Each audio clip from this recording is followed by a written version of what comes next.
मेरे विधानसभा में इस बार 13,000 वोटर बढ़ा है। तो इस बार मुख्यमंत्री तो नहीं बदले जाएंगे, तीन जैसे इस बार बदले गए। देखो, अगर हमारे वहाँ मुख्यमंत्री बदला भी गया तो वो राष्ट्रीय नेतृत्व का निर्णय था, पता ही नहीं चला लोगों को। यशपाल आर्य जी और उनके पुत्र दोबारा कांग्रेस में वापसी की है और बागेश्वर भी एक आरक्षित सीट है, तो कैसे क्या प्रभाव पड़ेगा यहाँ पर? जो मूल्यवान कार्यकर्ता हैं उनको रखना चाहिए। जो ये आयातित लोग आ रहे हैं, जो ठीक टाइम में धोखा देके चले जा रहे हैं, उन पर विचार करने का भी बात शीर्ष नेतृत्व करना चाहिए। कोरोना काल के दौरान लोग वापस आए थे अपने शहर, अपने गांव। अब जब कोरोना खत्म हुआ तो फिर से लौटने लगे हैं। ऐसे में रिवर्स पलायन को हम रोक सकते थे। गढ़वाल के लोग मेरे वहाँ गरुड़ क्षेत्र आए हैं और कई गांव मेरे ऐसे हैं जहाँ मेरे विधानसभा क्षेत्र में आज भी पलायन नहीं है। स्वागत है आपका जय न्यूज़ में। जी धन्यवाद आपका। आज मकर संक्रांति है और आज बहुत शुभ दिन है, तो इसकी शुभकामनाएं आपको। जी, मकर संक्रांति की बहुत बहुत बधाई है। और बागेश्वर एक धार्मिक नगरी है। भगवान बाबा बागनाथ की इस पवित्र भूमि में हम सब बैठे हैं और भगवान बागनाथ के आज का जो पवित्र दिन है, ये कोरोना की वजह से हमको ग्रहण लगा। नहीं तो आज सरयू तट पर बहुत ऐतिहासिक एक दिन होता था, जो कुली बेगार आंदोलन की याद में यहाँ पर एक राजनीतिक सभाएं सभी लोगों की होती थी। मगर इस बार कोरोना के कारण राजनीतिक गतिविधियों में और धार्मिक गतिविधियों में भी प्रतिबंध लगाने के कारण ये आज हम ये दिन वो नहीं कर पाए। मगर चूँकि धार्मिक नगरी है, स्नान होता है यहाँ मुंडन संस्कार होते हैं। यहाँ पर बागेश्वर में मुंडन संस्कार होते हैं। यहाँ पर सूरज कुंड एक महत्वपूर्ण स्थान है, यहाँ भी ऐतिहासिक रूप में मुंडन संस्कार होते हैं। और आज के दिन में बहुत अच्छा पवित्र दिन, इस भगवान मार्कंडेय ऋषि की पवित्र जो तपोभूमि है, भगवान बाबा बागनाथ की भूमि में आपका स्वागत है, अभिनंदन है और सबको मैं आज के दिन की बधाई भी देता हूँ। स्वागत अभिनंदन के बाद, धार्मिक बात के बाद आते हैं राजनीतिक बात के पास। राजनीतिक दृष्टिकोण से देखा जाए तो यहाँ पर बीजेपी का कब्जा रहा है। 3 बार से आप विधायक हैं, चौथी बार का क्या फैसला है? इस बार भी विधायक। बागेश्वर एक ऐतिहासिक नगरी है। इसको उत्तराखंड की काशी कहा जाता है और उत्तराखंड की काशी, और यहाँ सरयू, गोमती, सुषुप्त, यहाँ भागीरथी और सरस्वती का संगम है। और मैं समझता हूँ कि पूरे जनपद का यहाँ पर जो मुख्य बागेश्वर का स्नान तो यहाँ होता ही है, यहाँ सौदा भी होता है। अच्छा, इसलिए इसको उत्तराखंड की काशी कहा जाता है। और मैं मानता हूँ, क्योंकि नगरीय क्षेत्र है, मेरे पास लगभग 200 ग्राम सभाएँ हैं और एक नगर पालिका परिषद है और अभी गरुड़ को मैंने नगर पंचायत बनाई है। तो मेरे पास लगभग 1,17,00,000 की वोटर की जनसंख्या का विधानसभा क्षेत्र है। भौगोलिक 1,17,000 की वोटरों की जनसंख्या का मेरा विधानसभा क्षेत्र है। और पहाड़ी पर्वतीय क्षेत्र में सबसे बड़ी जनसंख्या का विधानसभा क्षेत्र बागेश्वर मेरे पास है। मगर सौभाग्य से मेरा क्षेत्र कौसानी से लगता है, यहाँ पर बसौली से इधर को लगता है, रीठागाड़ से लगता है, कांडा से इधर को लगता है। आज की तारीख में मेरा विधानसभा क्षेत्र बिल्कुल सुगम माना जाता है। दुर्गम का कोई ऐसा ग्राम सभा नहीं है जहाँ रोड नहीं जाती होगी। 2, 4, 5 रोडें रही होंगी, मगर वहाँ 8-10 गाँव ऐसे हैं जहाँ सड़क नहीं पहुँची शायद। मैं क्या कह रहा हूँ, आपने मुझे खुद जानकारी दी है कि मेरे विधानसभा क्षेत्र में 8 रोडें नहीं हैं, मगर उन 8 रोडों में भी रोडें स्वीकृत हैं। वन अधिनियम के कारण कुछ मामले लंबित हैं। कोई तोक ऐसा नहीं है मेरे वहाँ जहाँ रोड मैंने स्वीकृत नहीं करी। कोई गांव ऐसा नहीं है जहाँ सड़क नहीं हो। कोई ऐसा घर नहीं है जहाँ बिजली न हो। कोई ऐसा घर नहीं है जहाँ पानी का कनेक्शन न हो। मैं 150 करोड़ रुपया अपने विधानसभा क्षेत्र में एक साल में पेयजल योजना के लिए लाया हूँ। मैं खरई पेयजल योजना 29 करोड़ रुपए की लाया हूँ। मैं बागेश्वर की नगर पेयजल योजना 3 करोड़ की बनाई है। यहीं पर मंडल सेरा पेयजल योजना 12 करोड़ की बन रही है। जेठाई पेयजल योजना 17 करोड़ की बन रही है। खरई पेयजल योजना 29 करोड़ की बन रही है। लगभग 150 करोड़ रुपया एक साल के अंदर पेयजल योजना में लाया हूँ और 100 करोड़ से ज़्यादा रुपया राष्ट्रीय पेयजल योजना से मुझे पेयजल मिशन से मिला है, इसलिए हर घर जल हर घर नल की योजना मेरे विधानसभा क्षेत्र में वास्तविक रूप में परिलक्षित। यहाँ स्वास्थ्य के संबंधित जो है सबसे ज़्यादा देखने को मिलती कमियाँ, यहाँ पर भी जो है क्या कहते हैं महिला अस्पताल नहीं है, एक अलग से एक महिला अस्पताल होना बहुत ज़रूरी है। हालांकि बागेश्वर के आसपास के लोग भी आते होंगे, बागेश्वर ज़िले के आसपास के अलावा भी जो लोग हैं सीमावर्ती क्षेत्र है, तो महिलाएं के लिए एक अलग सा अस्पताल होना चाहिए था यहाँ पर। देखिए, बागेश्वर को पहले एक CSC हमारे वहाँ हुआ करती थी, और CSC के बाद जब मैं 7 से 12 के बीच में जब विधायक बना तो 2010 में मैंने इसको जिला अस्पताल बनाया। क्योंकि CSC का भवन नया नया बना था, इसलिए उसी में जिला अस्पताल को हमने निर्मित किया, और उसी में महिला अस्पताल भी था, पुरुष अस्पताल भी था। वही CSC के रूप में जो अस्पताल बना था उसको हमने जिला अस्पताल बनाया, क्योंकि अन्य स्थान हमारे पास यहाँ पर नहीं था। मगर उसके बाद मैंने तत्काल यहाँ ट्रामा सेंटर बनाया, यहाँ मैंने ब्लड बैंक बनाया, और अलग से अब मैं अभी इस बीच चूँकि कोरोना के कारण हमारा जो चाहे वो देश का था या प्रदेश का था, चाहे हमारे जनपद का, जो हमारी स्वास्थ्य सुविधाएं थी वो कम थी, मगर इस कोरोना ने हमको बहुत कुछ सिखाया। और आज की तारीख में मैं अभी माननीय मुख्यमंत्री जी से मैंने 20 करोड़ रुपया जिला अस्पताल के नए भवन के लिए स्वीकृत कराया है। एक 5 करोड़ रुपये मैंने CT स्कैन मशीन के लिए स्वीकृत कराया है। 2 मेरे को डायलिसिस सेंटर 2 यूनिट मेरे को स्वीकृत हुए हैं, और एक कैंसर यूनिट मेरे वहाँ स्वीकृत हुआ है। और मैंने 6 बेड का बच्चों के लिए ICU अलग से बनाया है, 20 बेड का बच्चों के लिए अस्पताल अलग से बनाया है। धरातल पर उतर चुकी योजना है? बिल्कुल धरातल पर उतरी योजनाओं का ही बखान कर रहा हूँ। अच्छा, तो ये तो बेहतर है जी। और इसलिए और आज के स्कैन से याद आया, गरुड़ में भी CT स्कैन मशीन लगाई गई थी आपके द्वारा, लग नहीं पाई फिर? गरुड़ में CT स्कैन नहीं लगाई है, गरुड़ में अल्ट्रासाउंड मशीन लगाई है। लग गई वहाँ पर? हाँ हाँ, गरुड़ में पहले से थे, हम कलर दे रहे थे वहाँ। अच्छा, कलर मेरे पास गरुड़ में एक्सरे मशीन भी है, अल्ट्रासाउंड मशीन भी है, मगर मैं दोनों कलर मशीन ही दे रहा था। उसके लिए मैंने धनराशि जारी कर दी। धनराशि जारी हो चुकी है? तो मशीन लग चुकी है फिर? अभी नहीं लगी है कलर वाली, जल्दी लग जाएंगी। धनराशि जारी हो चुकी है उसकी? उन्हीं अस्पताल को मैंने पैसा दे दिया। वहीं बात करें यहाँ के विकास कार्यों को लेकर के, सड़क में गड्ढे थे, जिस पुल से हम आए बागनाथ पुल से, उसमें भी जो है गड्ढे थे इधर, और इस रोड से आए हम पीछे सोमेश्वर वाली, उसमें भी गड्ढे थे। अभी आप जो आए हैं वो सोमेश्वर ग्रेछना मोटर मार्ग से आए हैं, ये अभी नया रोड बना है। अच्छा। ये पहले ये रोड नहीं था, मेरे कार्यकाल में ये रोड सोमेश्वर से लिंक हुआ है। और इस समय स्थिति है क्योंकि बागेश्वर से बाया ग्रेछना सोमेश्वर मात्र 32 किलोमीटर होता है, इसलिए वाटर सिस्टम में खड्डे हैं। मगर मैं सूचना देना चाहता हूं, मैं इसके लिए 15 करोड़ रुपया CRF से लाया हूं, इसका टेंडर हो गया है। चूँकि आचार संहिता लग गई इसलिए इसका मैं शिलान्यास नहीं कर पाया, मगर चूँकि इसमें टेंडर वगैरह प्रक्रिया सब हो गई तो इसका काम चालू हो जाएगा। जल्दी आपको ये ग्रेछना मार्ग भी हॉट मिक्स से दिखाई देगा। वही बात करें यहाँ पर कनेक्टिविटी की, संचार की व्यवस्था है वो बड़ी जो है यहाँ पर हल्की है थोड़ी। इससे पहले भी हाल में यहाँ पर संचार क्रांति नाम से हम लोगों ने, युवाओं ने जुलूस भी निकाला था, प्रदर्शन भी किया था। और ऐसे में चुनाव है, वर्चुअल रैली होनी है, और सीमावर्ती क्षेत्र हैं, वहाँ पर कनेक्टिविटी की दिक्कत हो सकती है। ऐसे में आपके क्षेत्र में क्या स्थिति है? मेरे बागेश्वर विधानसभा में 4 ग्राम सभाएँ ऐसी थी जहाँ ये नेट कनेक्शन और ये नहीं थे। और मैं आज आपको बताना चाहता हूँ कि मैंने 4 ग्राम सभा में अपनी विधायक नीति से मैंने इस बार क्या कहते हैं ये नेट कनेक्टिविटी की भी मैंने उनको व्यवस्था कर दी अपनी विधायक नीति से। मतलब वर्चुअल इस बार जो रैली होनी है कोई समस्या नहीं आने वाली? मेरे विधानसभा क्षेत्र में कोई समस्या आने वाली नहीं है। ये समस्या जरा कपकोट के दूरस्थ इलाकों में है, मेरे विधानसभा में कोई इसकी समस्या नहीं है। वही बात करें आने वाले दिनों में विधानसभा चुनाव आने वाला 14 फरवरी को चुनाव है, तो आपकी क्या तैयारियां हैं? टिकट तो हो ही गया होगा? मैं भारतीय जनता पार्टी का कार्यकर्ता हूं, और मुझे जनता ने 2007 में चुना, 2012 में चुना, और 2017 में मुझे 15,000 वोटों से यहाँ से विजय मिली। और मैंने लगातार अपने क्षेत्र में काम किया है, कार्यकर्ताओं के साथ संवाद किया है, संगठन को मजबूत करने का काम किया है।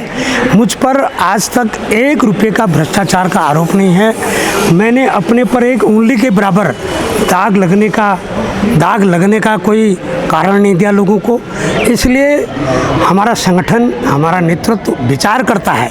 इसलिए मुझे लगता है कि बाबा बागनाथ जी की बगल में बैठे हैं, काल भैरव जी की कृपा है, यहाँ की जनता की कृपा है, टिकट की कोई ऐसी समस्या नहीं आएगी और अपने केंद्रीय नेतृत्व का और राज्य का जो नेतृत्व है उनका जो भी आदेश होगा उसका हम पालन करेंगे। तो इस बार जीते तो मंत्री पद तो पक्का है? ये भी केंद्रीय नेतृत्व और राष्ट्रीय नेतृत्व जो हमारा है ये उसके हाथ में है। मगर इतना मुझे ज़रूर विश्वास है कि हमारा नेतृत्व आकलन करता है कार्यकर्ता का, काम का भी आकलन करता है, व्यक्ति का भी आकलन करता है, क्षेत्र का भी आकलन करता है। कई वर्ष से बागेश्वर क्षेत्र विधायक तो बराबर बागेश्वर क्षेत्र से बीजेपी को मिले, मगर मंत्री का पद वास्तव में नहीं मिला है। और इस बार बाबा बागनाथ जी की कृपा होगी, नेतृत्व की कृपा होगी, ऐसा भी इस बार होगा। ऐसे में जैसे चुनाव नज़दीक हैं, ऐसे में दल बदल के भी जो है ज़्यादा हो रहा है। हाल ही में यशपाल आर्य जी और उनके पुत्र दोबारा कांग्रेस में वापसी की है और बागेश्वर भी एक आरक्षित सीट है, तो कैसे क्या प्रभाव पड़ेगा यहाँ पर? देखिए, हालांकि ये शीर्ष नेतृत्व का निर्णय था और आज आप उत्तर प्रदेश में भी देख रहे हैं, हमारे यहाँ भी देख रहे हैं कि हम लोगों का हक मार के ये लोग मंत्री बन गए। तो आप विरोध करते? नहीं, मैं इसलिए कह रहा हूँ ना, ये तो हमारे शीर्ष नेतृत्व का निर्णय है और जब शीर्ष नेतृत्व का निर्णय है, हम पार्टी के जब अनुशासित सिपाही हैं तो हमको शीर्ष नेतृत्व का निर्णय को आत्मसात करना चाहिए और हम लोगों ने इसको किया है। मगर जो संगठन को नुकसान हुआ, जो पार्टी को नुकसान हुआ, इसको भी संगठन ने आने वाले समय में विचार करना चाहिए कि जो पार्टी के जो मूल्यवान कार्यकर्ता हैं उनको रखना चाहिए। जो ये आयातित लोग आ रहे हैं जो ठीक टाइम में धोखा देके चले जा रहे हैं, उन पर विचार करने का भी बात शीर्ष नेतृत्व करना चाहिए। बागेश्वर में सीवर की ज़्यादा दिक्कत है, सीवर भी एक मुद्दा हमें, जब हमने लोगों से मिले बातचीत की तो वहाँ सीवर का भी एक बड़ा मसला आया। तो उसमें क्या काम किया जा रहा है विधायक निधि से, या आने वाले संभावित मंत्री जी क्या काम करेंगे? देखिए, सीवर लाइन की मेरा भी एक ड्रीम प्रोजेक्ट है, क्योंकि बड़े काम मैंने भी सभी कर लिए। एक सीवर लाइन हुई बागेश्वर में, जो तकनीकी ढंग से हमको 135 MLD पानी की आवश्यकता है, मगर आज की तारीख में हमारे पास मात्र 85 MLD पानी उपलब्ध है। और जब मैंने शुरुआत की थी 2010 में, मेजर जनरल खंडूड़ी जी मुख्यमंत्री के रूप में आए थे, मैंने सीवर लाइन की घोषणा की थी। तब 20 करोड़ की योजना बनी थी, मगर फिर दूसरे मुख्यमंत्री आए, मैंने उनसे भी घोषणा कराई, तब 40 करोड़ की योजना बनी। अब मैंने तीसरे मुख्यमंत्री से घोषणा कराई, अब 100 करोड़ की योजना बन गई। मगर जो तकनीकी जो दृष्टिकोण था कि यहाँ 135 MLD पानी मिलना चाहिए, उसमें उन्होंने कहा कि 2 बड़ी योजनाएं आपको पेयजल की नगरीय क्षेत्र के लिए बनानी आवश्यक है। और आज की तारीख में 5.5-6.5 करोड़ रुपए की महेंद्र बुंगा नगरीय पेयजल योजना तैयार हो गई है और मंडल सेरा नगरीय पेयजल योजना भी तैयार हो गई है। अब आज की तारीख में हमारा जो 135 MLD पानी मिलने का जो रास्ता था वो साफ हो गया है। अब हमारी DPR वो शासन को चली गई है 100 करोड़ की। इसमें भारत सरकार के भी मैंने घोषणा करा रखी है और फेज़ 3 में भी ADP की ये बागेश्वर की सीवर लाइन स्वीकृत है और जल निगम ने भी इसका 100 करोड़ का उसकी योजना बना रखी है। और मैं समझता हूँ कि ये फरवरी के महीने में मुझे पैसा मिलने की उम्मीद थी, क्योंकि चुनाव आचार संहिता लगने के कारण, और पूरा मुझे उम्मीद है कि जो तकनीकी हमारी जो दृष्टिकोण से इसमें एक पेंच था वो पेंच दूर हो गया है। जल्द ही आने वाले समय में नगर पालिका क्षेत्र में यूज़र चार्ज बढ़ा तो उस पर भी लोगों में काफ़ी रोष दिखाई दिया। ये नगर पालिका ने अपने संसाधनों को बढ़ाने के लिए यूजर चार्ज बढ़ाया, आत्मनिर्भर बनने के लिए। मगर आप जानते हैं कि 2018 में जो पुरानी बोर्ड थी वो यूजर चार्ज को लागू कर गए थे। अच्छा। मगर वो स्थगित था। किन परिस्थिति में हमारे चेयरमैन साहब ने ये किया, और जबकि आप जानते हैं कि हमने नए नगर पालिका यहाँ का क्षेत्र बढ़ाया। पहले यहाँ 7,500 वोटर था, आज 20,000 हो गया, आज 20 हमारे वार्ड हो गए। और मैं समझता हूँ कि बड़ा होने के कारण ये तय हुआ कि हम नए क्षेत्र को 10 साल तक कोई टैक्स नहीं लेंगे, कोई अन्य चीज़ नहीं लेंगे। सरकार ने हमारी निर्णय लिया है। नगर पालिका में चूँकि निर्दलीय रूप में हमारे नगर पालिका के अध्यक्ष जी हैं, उन्होंने किन परिस्थितियों में ये काम किया मैं नहीं कह सकता, मगर उसका व्यापारियों ने विरोध किया। ये पलायन के लिए कोई नीति बनाई है आपने या आपकी सरकार ने? क्योंकि अभी कोरोना काल के दौरान लोग वापस आए थे अपने शहर, अपने गांव। अब जब कोरोना खत्म हुआ तो फिर से लौटने लगे हैं। ऐसे में रिवर्स पलायन को हम रोक सकते थे। देखो, जहाँ तक पलायन का प्रश्न है, ये बहुत ही एक अहम मुद्दा है। मगर मैं स्वयं, मेरा मकान हल्द्वानी में था, मेरी पूरी पढ़ाई हल्द्वानी की है। मैं हल्द्वानी का मकान बेच के मैं बागेश्वर 1980 में आया हूँ। एक तो मैंने खुद नीचे से पलायन करके मैं रिजर्व से यहाँ आया हूँ। दूसरा, मेरे विधानसभा में इस बार 13,000 वोटर बढ़ा है। मेरी विधानसभा में इस बार 13,000 वोटर बढ़ा है। युवा वोटर बढ़ा है वो? युवा भी बढ़ा है और पुराने वोटर भी बढ़े हैं। बाहर से लोग भी आए हैं, दानपुर के लोग भी बागेश्वर आए हैं, गढ़वाल के लोग मेरे वहाँ गरुड़ क्षेत्र आए हैं, और कई गांव मेरे ऐसे हैं जहां मेरे विधानसभा क्षेत्र में आज भी पलायन नहीं है। मगर पलायन एक बहुत मुख्य मुद्दा है। उसके लिए रोज़गार अगर यहाँ हो जाए, संसाधन हम जुटाएं, तो जो लोग आज बाहर रह रहे हैं, जो होटलों में काम कर रहे हैं, वो यहाँ होम स्टे के माध्यम से काम करें, छोटे छोटे जड़ी उद्योग के नाम से काम करें। अगर उनको यहाँ रोज़गार मिल जाए तो क्यों बाहर जाए? ऐसी योजनाएं बनानी पड़ेंगी। 2022 का जो चुनाव है, इसमें अगर आप जीतते हैं तो क्या आपके ड्रीम प्रोजेक्ट रहेंगे इस बार बागेश्वर की जनता को देने के लिए? क्या विकास के आपने जो है रोड मैप बनाया है इस बार? मुझे लगातार अगर चौथी बार बागेश्वर में मौका मिलेगा, मुझे इतनी आशा है, तो जो मेरी छोटी मोटी अब चीज़ें हैं, एक तो मुझे जिला अस्पताल का भवन बनाना है, जिसके लिए मैंने 20 करोड़ की योजना माननीय मुख्यमंत्री से घोषणा की है। अभी जो मेरा ये छूटा है सीवर लाइन का, जिसमें अंतिम चरण में ये आया है, इसको पूरा करना है। मेरा एक जो जिला स्तरीय स्टेडियम की मैंने घोषणा कराई थी, ज़मीन का चयन हो गया।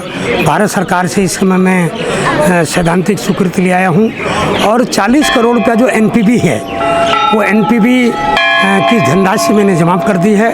और खेलो इंडिया के माध्यम से मेरा कम से कम 36 करोड़ का प्रोजेक्ट भारत सरकार में गया है। 2022 में भाजपा की अगर सरकार बनती है तो मुख्यमंत्री कौन होगा आपका? देखो, केंद्रीय नेतृत्व ने कह दिया है उत्तराखंड में युवा सरकार, और 6 महीने के कार्यकाल में इतना काम, इतनी भावना लोगों में जगाई है, इतना विश्वास लोगों में जगाया है। और आज लोगों को लगता है कि वास्तव में अगर धामी जी को कुछ और अच्छा समय मिलता तो और अच्छे काम होते।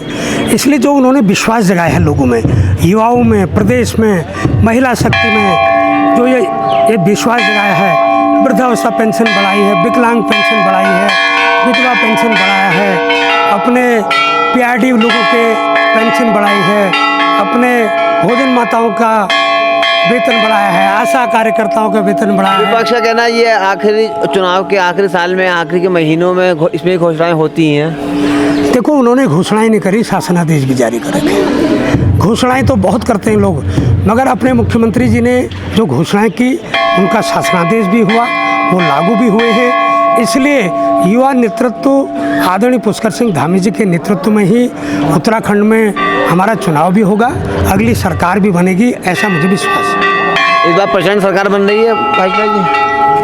पूरा लोगों का विश्वास, मोदी जी का नेतृत्व, योगी जी का नेतृत्व, और युवाओं ने भर दी है हामी। अब तो पुष्कर धामी, पुष्कर धामी। तो इस बार मुख्यमंत्री तो नहीं बदले जाएंगे? 3-3 जैसे इस बार बदले गए। देखो, अगर हमारे वहाँ मुख्यमंत्री बदला भी गया तो वो राष्ट्रीय नेतृत्व का निर्णय था, पता ही नहीं चला लोगों को। और जब कांग्रेस का एक विपक्ष का नेता बदलने की बात आई तो कितना बवाल हुआ। एक अध्यक्ष के कारण 4 तो कार्यकारी अध्यक्ष बनाए, एक अध्यक्ष बनाया। और हमारा तो मुख्यमंत्री भला चेहला बतला, सरकार वही थी, लोग वही थे, विभाग वही थे, कार्यक्रम वही थे, नीतियाँ वही थी, कोई परिवर्तन लोगों को नजर नहीं आया। लगातार जो पिछले मुख्यमंत्री के फैसले थे उनको पलटा भी गया, जैसे देवस्थानम बोर्ड का मसला था उसको धार्मिक सरकार ने पलटा है, तो क्या कहीं ना कहीं भाजपा सरकार डर गई थी? देखो, कुछ निर्णय पलटने की भी आवश्यकता पड़ती है। उन्होंने कमेटी बनाई और कमेटी में ये सर्वमान्य रूप से ये मामला आया कि देवस्थानम बोर्ड को फिलहाल निरस्त किया जाए, क्योंकि उससे हमारे पंडा समाज, हमारे उनके हक हकूक़ उनको लगता था कि हमको नुकसान हो रहा। हालांकि दीर्घकालीन रूप में ये बहुत अच्छा निर्णय था और ये पास हुआ था विधानसभा से, मगर अगर कोई ऐसी परिस्थितियां होती हैं, अगर उसको लागू करने का काम होता है तो मैं समझता नहीं हूं कि उसको पिछले सरकार की पलटना कहते हैं निर्णय को, बल्कि हो सकता है कुछ भूल हो गई, उसको सुधारना भी कहा जा सकता है। एक भूल उन्होंने और सुधारी, उन्होंने गैरसैंण को कमिश्नरी बनाने के लिए कहा था त्रिवेंद्र सरकार ने, जब सरकार फिर उसको भी जो है बदला गया था उनके निर्णय को भी। नहीं, गैरसैंण में जो कमिश्नरी बनाने का जो वो क्या था, क्या कहते हैं, निर्णय भी क्या था, घोषणा क्या था, उसका शासनादेश नहीं हुआ था। घोषणा तो हुई थी, मुख्यमंत्री घोषणा करते तो वो तो अमल में आएगी। क्या कर रहा हूँ, जब तक घोषणा का शासनादेश न हो तब तक घोषणा नहीं मानी जाती है। अभी लगातार मुख्यमंत्री पुष्कर सिंह धामी जो घोषणाएं कर रहे हैं, शासनादेश तो कुछ ही के लागू हैं, तो वो घोषणाएं मात्र घोषणाएं हैं। फिर जिन घोषणाओं का शासनादेश हो जाएगा, घोषणाओं का पहले शासनादेश होता है, वो लागू रहेंगी। जिन घोषणाओं का शासनादेश नहीं हुआ, तो आपको लगता है 6 महीने के अंदर धामी जी ने जितनी घोषणाएं की हैं सबका शासनादेश हो चुका है? अधिकतर घोषणाओं का देखो 2 शासनादेश होते हैं, एक तो घोषणा सेल से शासनादेश होता है, फिर उसके बाद विभागों का शासनादेश होता है। तो घोषणा सेल से सभी घोषणाओं का मुख्यमंत्री का शासनादेश हो गया है, फिर बाद में विभागों से शासनादेश होते हैं। विभागों का शासनादेश होना बाकी है, अभी होगा कुछ योजनाओं का। तो ये थे हमारे साथ चंदन रामदास जी, जो बागेश्वर से 3 बार के विधायक हैं और इस बार भी इनकी संभावना है कि विधायक के रूप में ये जनता इनको चुनेगी और इस बार इनका जो है मंत्री पद भी जो है पक्का दिखाई दे रहा है, क्योंकि लगातार ये पार्टी के प्रति निष्ठावान कार्यकर्ता के रूप में काम करते रहे हैं। लगातार इन्होंने हमारे सवालों के जवाब दिए, बेबाक तरीके से जवाब दे रहे थे अपने, और उन्होंने बताया कि किस तरह से आगामी चुनाव के लिए उनका क्या रोड मैप है और क्या उनके विकास कार्य होंगे। तो इस वक्त हम मौजूद थे बागनाथ मंदिर में, जहां हम बागेश्वर के विधायक से मुलाकात कर रहे थे, बातचीत कर रहे थे। मैं तो आपके साथ आसिम जॉर्डन, और हम बात कर रहे थे कुर्सी की सियासत की, क्योंकि आने वाले दिनों में ये कुर्सी की सियासत का रण छिड़ने वाला है, या कहें कि रण छिड़ चुका है। प्रत्याशी घोषित होना बाकी हैं और उसके बाद ये रण छिड़ जाएगा।